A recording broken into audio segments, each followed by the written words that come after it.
verras des choses très pittoresques, sans doute. Mais peu à peu, tu te rendras compte que ce pittoresque cache mal une grande misère.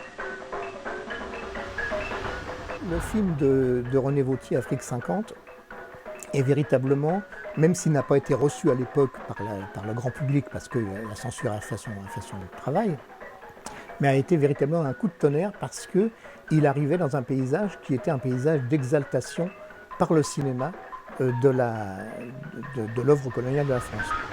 Un proverbe soudanais dit « Quand le bousier roule sa boule, il peine, mais c'est pour garnir son grenier ».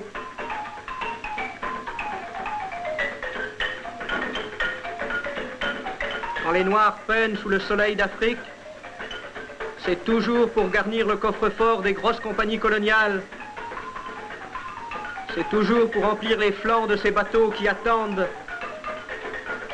pour s'en aller chargés de toute la sève africaine. René Vauthier fait là le premier film anticolonial de l'histoire du cinéma français. Ce n'est pas rien.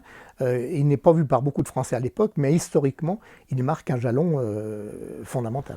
Les copains de Maquis m'ont envoyé passer le concours d'entrée à l'IDEC pour que je puisse montrer, c'était ce que je leur avais lu dans les poèmes au Maquis, c'était de l'Éluard, et c'était « Je dis ce que je vois, ce que je sais, ce qui est vrai ».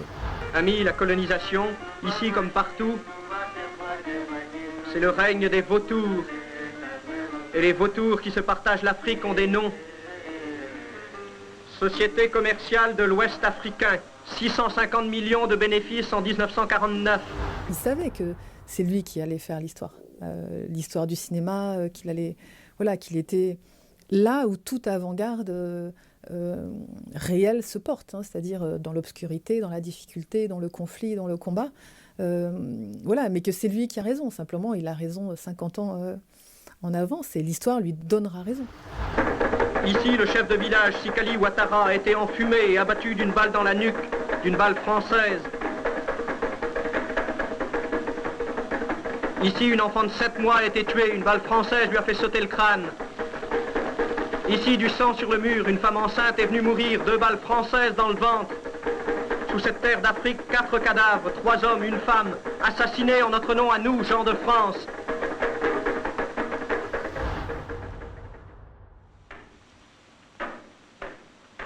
Agboville, Dimbokro, Séguéla, Daloa, Boisflé, Kétékré, des ruines, des rafles, des fusillades et des noms de villes et villages sonnant aux Africains comme des oradours. J'ai été condamné à 1 an de prison, mais c'est le ministère français des Affaires étrangères qui, se rendant compte que la vocation pour les pays d'Afrique, la vocation contre laquelle on ne pouvait rien, c'était l'indépendance, ils ont décidé de projeter Afrique 50, qui était le film pour lequel j'avais été condamné à 1 an de prison.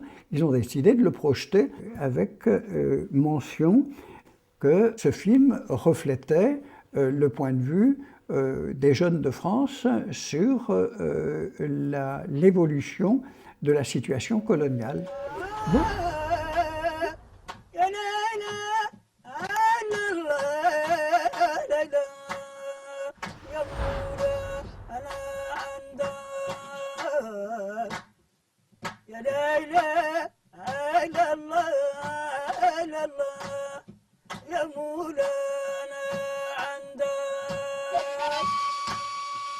La ville d'Agjust était un campement presque, on pouvait le comparer à un campement nomade. Parce qu'autour d'un campement nomade, les animaux se promenaient. Et c'est ainsi à Agjust.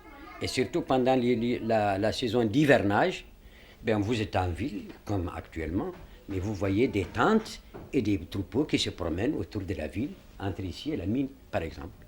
La ville d'Agjust était la meilleure ville de Mauritanie. La plus importante, la plus exploitée, la plus enviée. Et l'indépendance.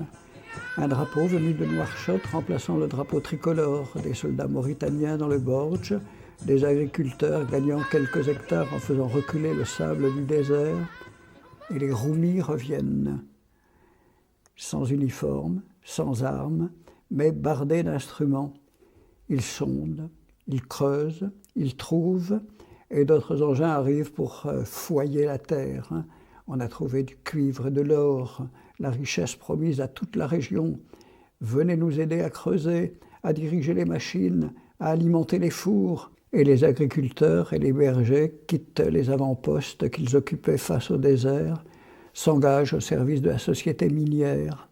Des engins extraordinaires arrivent, des structures se pontent, la montagne s'ouvre. Et puis brusquement, aux bourses de New York, de Singapour, de Tokyo, de Johannesburg, le cours du cuivre s'effondre.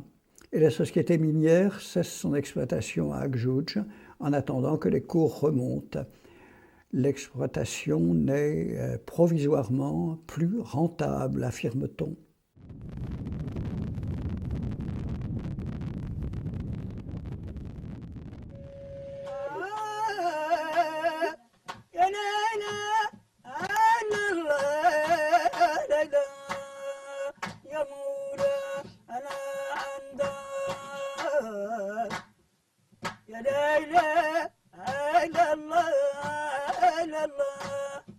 يا مولاي